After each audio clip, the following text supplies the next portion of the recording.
장에 나온 장면입니다. 네, 이 초대교회 때 예수님이 승천하시고 40일 후에 50일 후에 이렇게 제자들이 모여서 기도할 때 성령께서 내려오셔서 그들의 입술을 여시고 하나님의 비밀, 하나님 나라의 비밀을 각각에 모였던 그때가 이제 오순절이었기 때문에 절기를 지키려고 많은 유대인들이 해외에 흩어져 있던 해외 동포들이죠. 그 동포들이 찾아오고 예루살렘을 찾아오고, 근데 이 사람들이 이미 몇백 년 전부터 이제 식민지에서 살았기 때문에 이 말들을 다 잊어버렸습니다. 하지만 그들에게 이 놀라운 일들을, 큰일, 하나님이 하신 큰 일을 이게 각각의 언어로 전하게 하는 역사가 일어나고, 그 일 후에 이제 교회가 탄생하게 된 것이죠. 그 내용을 지금 우리가 오늘 본문을 통해서 봤고 또 영상을 통해서 잠깐 봤습니다. 오늘 주일학교랑 같이 드리기 때문에 좀 짧습니다. 짧지만 그래도 이 어른들도 반드시 알아야 될 내용입니다. 우리 친구들한테 물어볼게요. 네. 여기서 자기 생일 모르는 친구 있나요? 자기 생일 모르는 친구. 내 생일. 모르는 친구 없죠? 우주는 아마 내가 태어난 건가 뭐 그런 생각도 있죠. 네. 근데 우리가 남의 생일은 몰라도 내 생일 알잖아요, 그렇죠? 내 생일 알아요. 그러면 우리 엄마 아빠 생일 다 아는 친구들, 내 동생 생일 다 아는 친구들, 네. 언니 생일 다 아는 친구들. 야, 그래도 우리 그 하늘다름교회 주일학교 어린이들은 아주 그냥 생일을 다 알고 언니 동생들, 엄마 아빠를 다 사랑하는 것 같습니다. 잘 모르는 친구들도 많더라고요, 요즘 보니까. 여러분 참 그래도 다행입니다. 왜냐하면은 우리가 내 생일을 알고 있다는 것이 얼마나 다행인지 모르겠어요. 저희 목사님, 제가 어렸을 때는 저희 아버지가 항상 저를 놀릴 때 뭐라고 얘기하셨냐면은 이런 얘기를 하셨어요. 윤달에 태어나서 공달에 컸냐? 이런 말씀하셨어요. 이게 뭐냐면은, 그러니까 윤달이는 매년 있는 게 아니거든요. 그래서 뭐 2, 3년 만에 한 번씩 있어요. 그래서 생일이 없는 거죠. 네. 생일도 없고 뭐 언제 컸는지도 모르고, 이게 너는 왜 이렇게 좀 모자라냐 이런 식으로 이제 이렇게 말씀하신 겁니다. 한마디로 이제 근본이 없다 이렇게 말씀하신 거죠. 이게 생일이 있다는 것, 그리고 어떤 절기가 있다는 것은 성경에서는 그냥 붙여진 게 아니에요. 그냥 붙여진 것이 아니고 성경에 여러 절기들이 있는데 그 절기들은 다 우리가 태어났기 때문에, 어떤 날에 태어났기 때문에 생일이 있는 것처럼 어떤 사건이 분명히 있었기 때문에 그 절기가 만들어진 겁니다. 네. 우리가 지난주까지는 부활절 기간이었죠. 오늘은 성령 강림절입니다. 부활절도 그렇고 성령 강림절도 그렇고 반드시 예수님께서 부활하셨기 때문에 사건이 있었고 그 날이 있기 때문에 부활절기가 있는 거예요. 성령 강림절도 마찬가지입니다. 성령 강림절 그냥 우리 성령님이 계신 것 같으니까 오늘을 성령 강림절로 하자 이게 아니라 역사적인 사건이 있었어요. 사건이 있었고 그 다음에 그것에다가 우리가 기념하기 위해서 그 절기를 만든 것이죠. 그런데서 이 성령 강림절이란 말 앞에는 항상 오순절이란 말이 따라한다. 오순절. 이 오순절을 다른 말로 하면 칠칠절이라고 하는데 특별히 이제 보통은 오순절이라고 얘기하죠. 하지만 이 오순절과 성령 강림절은 날은 같지만 의미는 다릅니다. 의미는 달라요. 그래서 하지만 이렇게 같이 붙인 이유는 같은 날 이런 사건이 있었기 때문에 그런 것이죠. 오순절은요 어떤 날이냐면은 이스라엘 백성이 유월절, 이렇게 유월절로 유월절에 뭐 했죠? 출애굽할 때 마지막 10번째 재앙 전날이 유월절이었어요. 그래서 양을 잡고 막 급하게 먹고 새벽에 일찍 이집트를 벗어났던, 탈출했던 날이 유월절이고요. 그리고 홍해를 건너고 광야를 지나서 50일 만에 어디에 도착했냐면 시내산에 도착했습니다. 시내산에 도착했는데 거기서 뭘 했냐면은 하나님께서 이 이스라엘 백성과 언약을 맺으셨어요. 언약을 맺으셨습니다. 그래서 모세가 이 증거판이라고 하는 이 언약판을, 이 언약궤를 두 손에 들고 이렇게 내려옵니다. 산에서. 이때 백성들이 있고 시내산에 올라와서 모세가 이걸 받아오죠. 근데 모세가 우리 어떤 그 그림이나 이런 거 많이 보셨죠? 모세가 두 손에 이렇게 돌판을 들고 오는 거.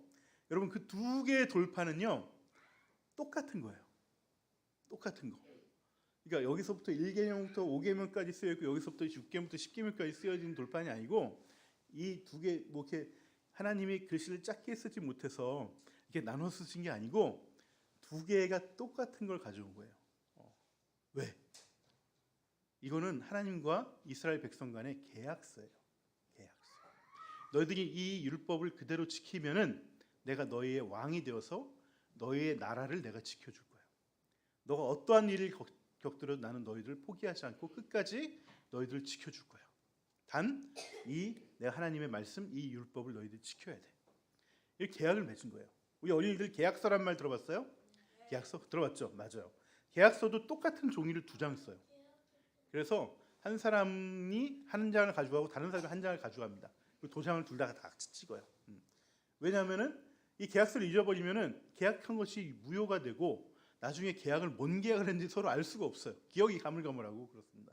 그렇기 때문에 똑같은 계약서를 가지고 있는 거죠. 서로 계약한 대로 약속을 지키나 안 지키나 확인하려고. 그런데 하나님은 이스라엘 백성에게 이 두 계약서로 쓴 이 두 돌판을 다 하나님은 안 가지시고 둘 다 이스라엘 백성에게 줬어요. 왜 그러냐면은 하나님은 기억이 가물가물하시는 분도 아니시고 그 약속을 전혀 지키지 않으실 분이 아니시기 때문에 그래요. 다만 너희들이 이 약속을 지키면은 두고 봐라. 내가 약속대로 너희들 안 지키나 봐라.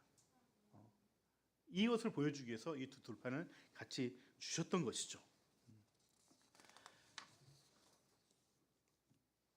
이렇게 하나님은 똑같은 두 돌판을 이스라엘 백성에게 주셨는데 그래서 어떻게 됐냐면 이 돌판을 받으면서 동시에 뭐가 됐냐면은 이제는 이스라엘은 하나님을 왕으로 모신 거예요. 그리고 하나님은 너희들 내 백성으로 삼았어요. 그래서 왕은 언제든지 자국 백성을 지킬 의무가 있죠. 그리고 백성들은 하나님을 왕으로서 따라야 될 의무가 있는 것입니다. 이렇게 서로 계약을 맺게 된 것입니다. 그러니까 이날 뭐가 된 거예요? 이날 이스라엘이라는 나라가 태어난 거예요. 이스라엘이라는 나라가. 이 오순절은 뭐냐면은 한마디로 우리나라로 치면은 개천절하고 같은 겁니다. 건국 기념일하고 같은 겁니다. 그래서 이 날이 분명히 있습니다. 그래서 이 날을 몇천 년 동안 유대인들은 지켜왔던 것이죠. 역사적인 사건이 분명히 있었고 그 분명한 날을 계속해서 기념해서 매해 이것들을 기념시키고 있다는 거예요. 반면에 여러분 개천절 제가 말씀드렸는데 개천절은요 어떤 날인가요? 네, 하루 쉬는 날이죠. 네, 학교에 안 가고 놀 수 있는 날. 학교는 안 가고 싶지만 급식은 먹고 싶어. 그러면서 집에서 빈둥빈둥 거리고 있는 날입니다. 근데요, 이 개천절은 이 단군 왕검께서 이 고조선을 세우신 날을 기념하는 날이거든요. 우리 민족이 나라로서 어떤 기틀을 잡은 날, 이 날이 바로 개천절이에요. 하늘이 열렸다는 뜻이죠. 하늘이 열리고 하늘에서 단군이 내려와서 이 땅 가운데 이 동이족, 이 한민족을 하나의 민족으로서 국가로 세웠던 날을 기념하는 날입니다. 근데 이 날은 진짜 10월 3일 날 그렇게 하셨을까요? 단군 왕검께서 10월 3일 날 내려오셔서 이것을 나라를 세우셨을까요? 그러지 않습니다. 이거는 우리 일제 시대 때 만들어진 날이에요. 일제 시대 때 우리 독립을 염원하는 많은 사람들이 또 많은 독립지사들이 함께 머리를 맞대고 이 10월 3일을 우리 나라의 결의에 태어난 날로 정하자. 그래서 이 날을 기념하며 지키자. 우리는 원래부터 자주 독립국가였다. 지금 힘이 없어서 일본한테 이게 당하고 있지만은 우리는 그런 민족이야, 그런 나라야. 이런 것들을 기념하기 위해서 만들어진 겁니다. 하지만 하나님의 나라에선 하나님이 세우신 나라는 분명한 날짜와 그 사건이 역사적으로 기록되어 있고 그것이 2000년 동안, 3000년 동안 유대인들은 지켜오고 있다는 것입니다. 그런데 문제는요, 하나님이 이 이스라엘 나라를 세우실 때 뭘 하셨다고 했죠? 네, 계약을 했습니다. 이걸 이제 신앙적인 언어로 언약을 맺었다고 합니다. 언약을. 한마디로 쉽게 하면 약속을 한 거예요. 약속. 근데 이스라엘 백성은 이 약속을 단 한 번도 제대로 지킨 적이 없어요. 단 한 번도. 그래서 하나님은 이 이스라엘 백성이 얘네들 약속을 안 지키네. 그럼 어떻게 해야 돼요? 우리가 서로 약속하기로 약속 안 지키면 가서 따져야 되잖아. 그렇죠? 그래서 하나님의 말씀과 뜻을, 경고의 말씀을 전할 사람들 계속해서 보내셨습니다. 그게 바로 누구냐면 선지자들이에요. 선지자들. 그래서 우리 성경책을 보시면은 구약 성경의 거의 4분의 1이 선지서예요. 선지서. 그 얘기는 뭐예요? 그토록 말을 안 들었다는 얘기죠. 하나님께서 계속 보내신 거예요. 계속. 만약에 이스라엘 백성들이 말을 잘 들었으면은 우리 성경책이 그렇게 두꺼워질 이유가 없습니다. 말을 더럽게 안 들어가지고 성경책이 두꺼워진 거예요. 원래는 홀쭉해야 되는데 하나님 계속 보내고 너는 왜 말 안 듣니? 말 안 듣니? 이렇게 보낸 것이죠. 여러분 이스라엘 백성은 이렇게 약속은 엄청 안 지키면서 또 자기한테 무슨 일만 생기면 하나님께 엄청 또 투덜댔어요. 불만을 표현하고. 그러고 보면 우리 친구들 중에서도 부모님과 약속하고 또 친구들하고 약속한 거, 선생님하고 약속한 거, 목사님, 전도사님하고 약속한 거 잘 안 지키면서 또 이렇게 불만은 많은 친구들이 더러 있는 것 같아요. 우리 하늘닮은 교회는 많지 않은데 가끔씩 보일 때가 있어요. 가끔씩. 네. 우리 친구들은 그러지 않을 거죠? 이스라엘 백성들처럼. 그렇죠. 네. 우리 혜주인가 아주 당연한 듯이 이렇게 얘기했습니다. 그러면 안 됩니다. 그런데 가끔 보면은 어른도 그럽니다. 어른도. 우리 옆에 있는 엄마 아빠 얼굴 좀 한번 보면서 안 그러시죠? 이렇게 한번 이렇게 물어보세요. 네. 어른들도 그럴 때가 있습니다. 네. 아무튼 이스라엘 백성들이 이렇게 약속 안 지킬 때마다 선지자들을 보냈는데 그 선지자들 가운데 요엘이라는 선지자가 있었어요. 요엘이라는 선지자. 바로 오늘 본문에 나오는 그 요엘 선지자가 그 사람입니다. 이 요엘 선지자는요, 요아스라는 왕이 왕으로 있을 때, 북이스라엘의 왕으로 있을 때, 12번째 12대 왕으로 있을 때 보냄받은 선지자였습니다. 근데 이 요아스 왕은요, 굉장히 좀 끔찍한 일을 많이 당했던 왕이었어요. 한 살 때 자기가 태어나자마자 아버지가 죽었습니다. 살해를 당했어요. 아버지 얼굴을 모르는 거죠. 누구한테 살해를 당했냐면은 자기 할머니한테 살해를 당했어요. 그러니까 할머니가 자기 아들을 죽인 거예요. 왜? 자기가 왕이 되고 싶어서. 그 권력욕에 눈이 멀어서 아들까지 죽였습니다. 그리고 손주도 죽이려고 했었는데 다행히 고모부였던 사람이 여호야다란 고모부가 이분이 이제 제사장인데 이 요아스를 몰래 뱃속에 숨겨가지고 이 품에 숨겨서 집으로 가서 몰래 숨겨서 키웠어요. 몰래 키웠어요. 그래서 이게 7년을 숨어서 자라다가 나중에 할머니인 아달랴란 할머니 이름이 아달랴인데 하도 나쁜 짓을 많이 하다 보니까 결국은 왕위에서 쫓겨나게 됐습니다. 쫓겨나게 되고 7살의 나이에 왕이 됐어요. 왕이 됐어요. 그러니까 7살 우리니보다도 어린 나이에 우리 은준이보다도 어린 나이에 왕이 됐어요. 그러니까 뭘 할 수 있겠어요? 아무것도 못하지. 근데 다행히 그에게는 고모부였던 여호야다가 있었습니다.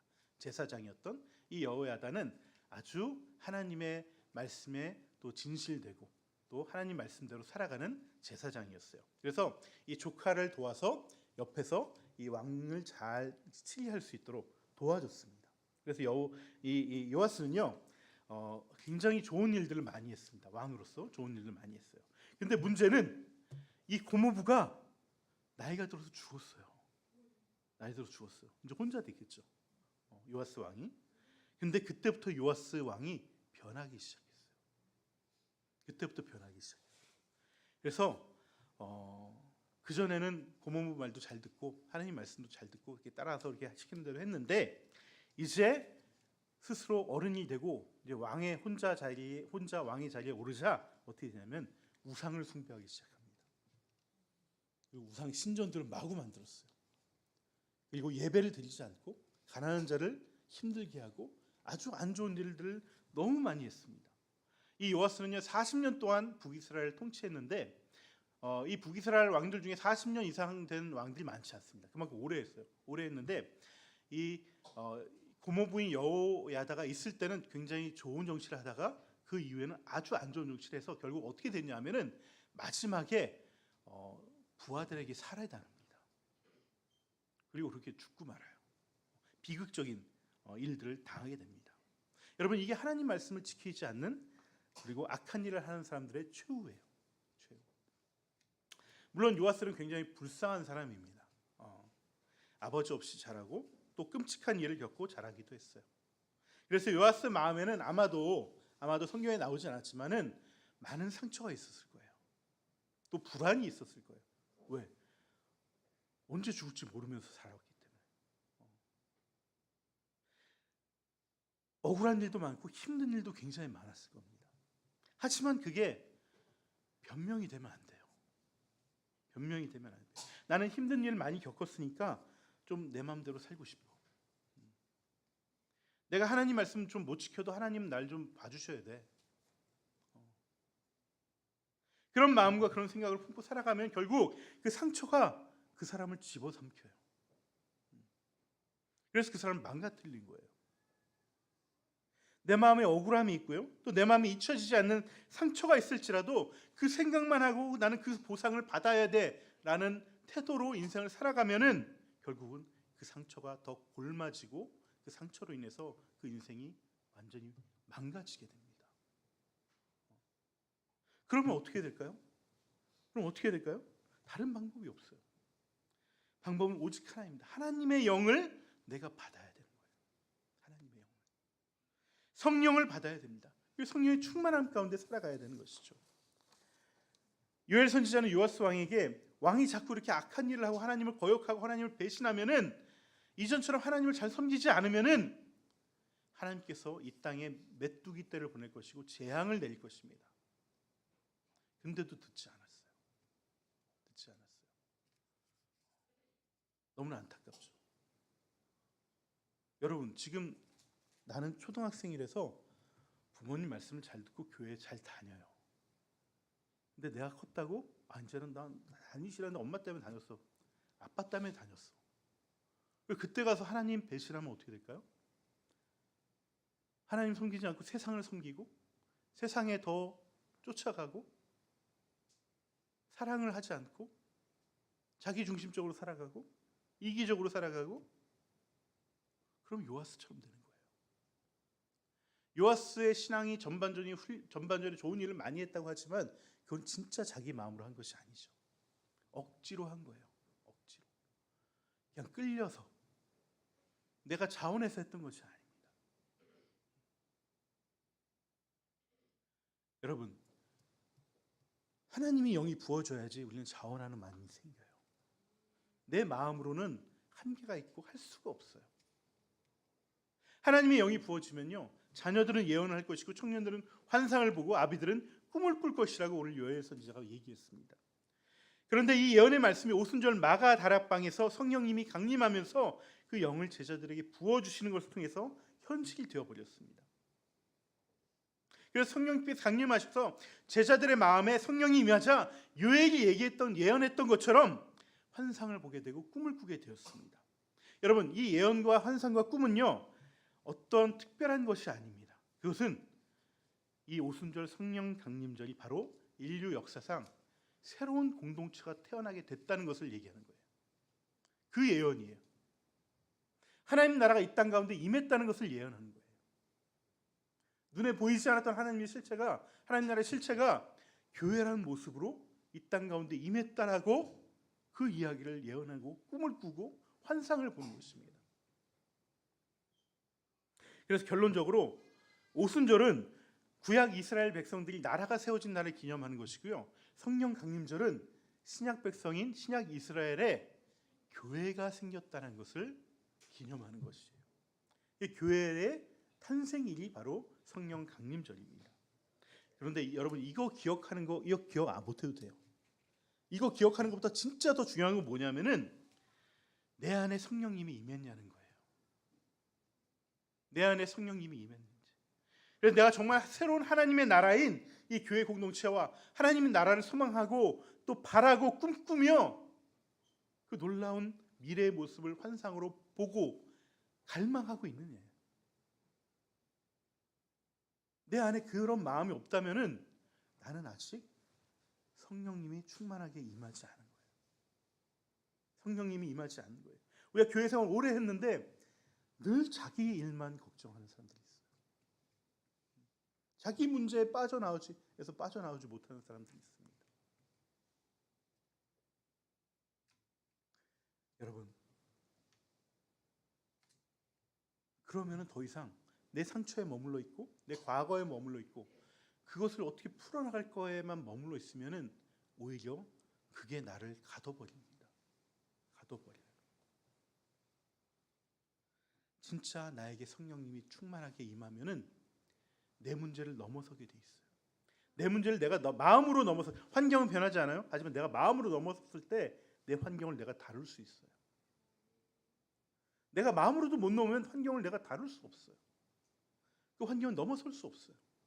그래서 하나님은 우리에게 영을 부어주셔서 이 새로운 하나님의 나라, 이 하나님 나라의 공동체를 꿈꾸게 하고 소망하게 하고 그것들로 가지고 환상을 보게 하고 그 힘을 가지고 내 삶을 살아가도록 한다는 것입니다.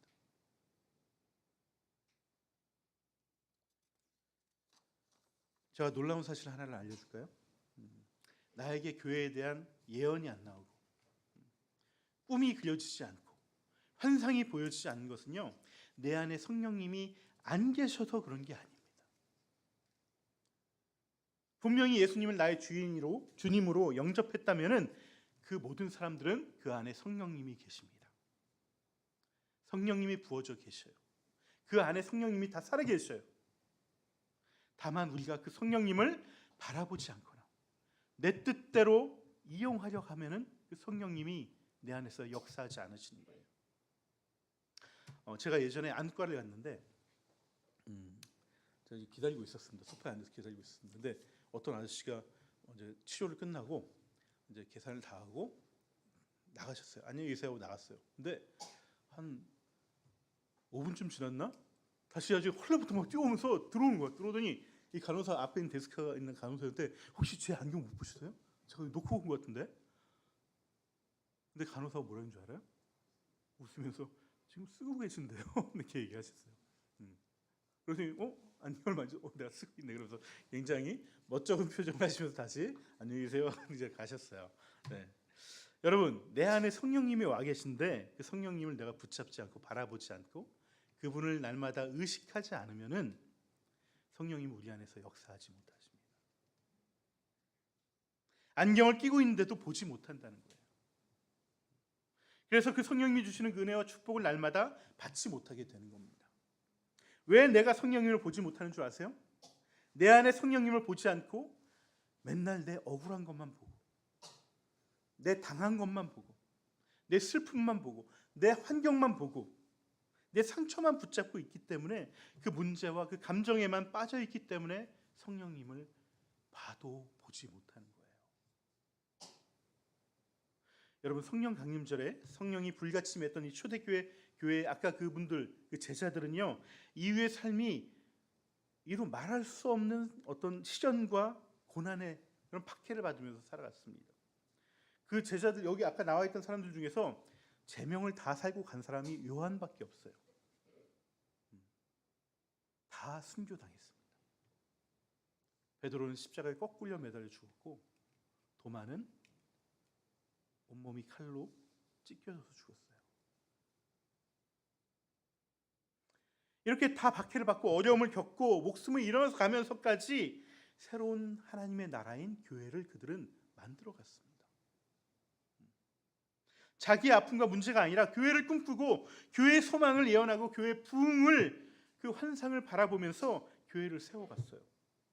그리고 그 초대교회는 망하지 않고 2000년이 지나서 세계 곳곳에 교회가 없는 곳이 없게 되고 이 한국 땅까지 오게 되고 이 하늘 닮은 교회까지 세웠습니다.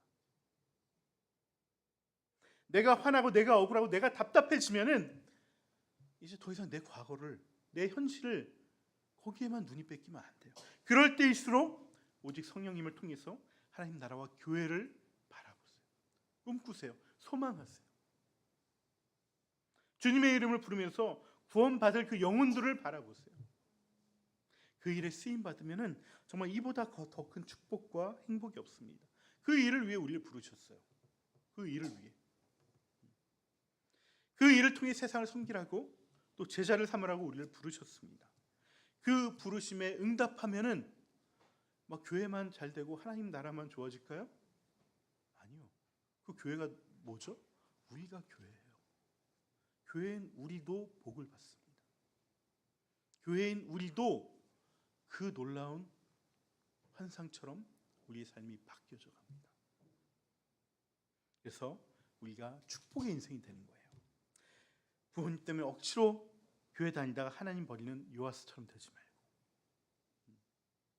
제자들처럼 교회를 세워가는 복된 인생 되기를 주님의 이름으로 축원합니다.